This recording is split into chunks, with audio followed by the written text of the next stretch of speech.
Assalamualaikum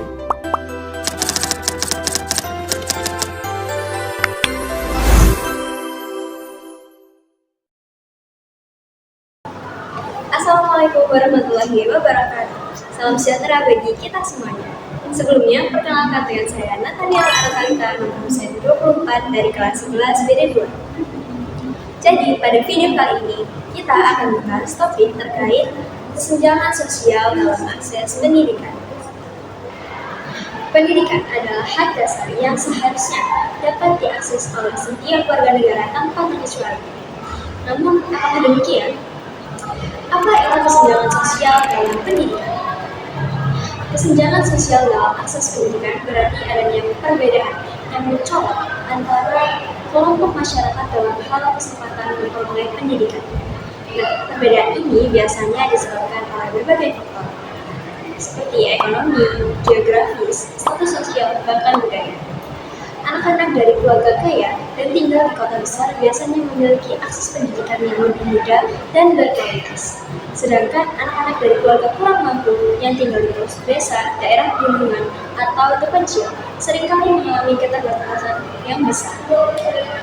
Bukti dan fakta di lapangan menunjukkan bahwa kesenjangan ini nyata.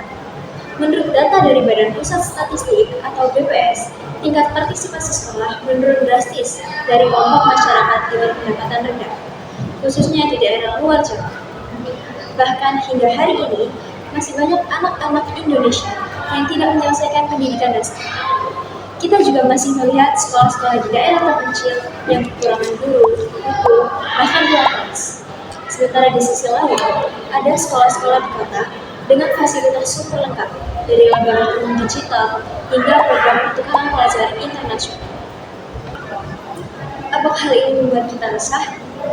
Bayangkan, anak-anak yang sebenarnya punya potensi luar biasa harus terhambat karena lahir di lingkungan yang kurang mendukung. Bayangkan betapa banyak impian yang gagal terwujud hanya karena kemiskinan atau keterbatasan akses. Ini bukan sekedar statistik.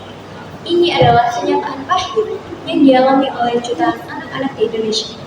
Dan ini seharusnya menjadi keresahan kita bersama. Mengapa ini menjadi masalah besar?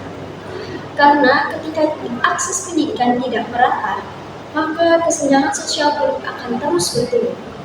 Ketika satu kelompok masyarakat tertinggal dalam pendidikan, mereka juga akan tertinggal dalam hal ekonomi, politik, dan kehidupan sosial. Ini menciptakan ketidakadilan yang terus berulang dari generasi ke generasi. Pendidikan seharusnya menjadi jembatan untuk meraih masa depan yang lebih baik, bukan menjadi pembeda antara si kaya dan si miskin, antara kota dan desa. Lalu, apa yang bisa kita lakukan?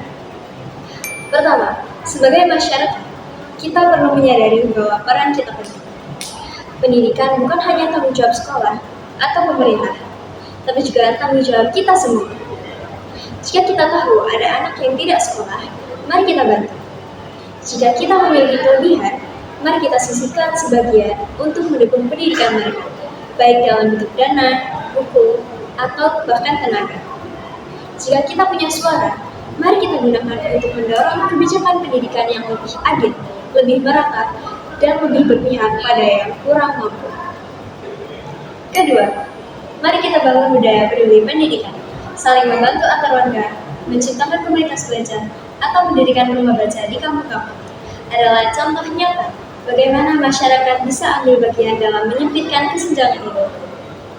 Ketiga, kita juga bisa mendukung organisasi-organisasi yang bekerja di bidang pendidikan, entah itu lewat donasi, menjadi relawan, atau sekedar menyebarkan informasi mereka.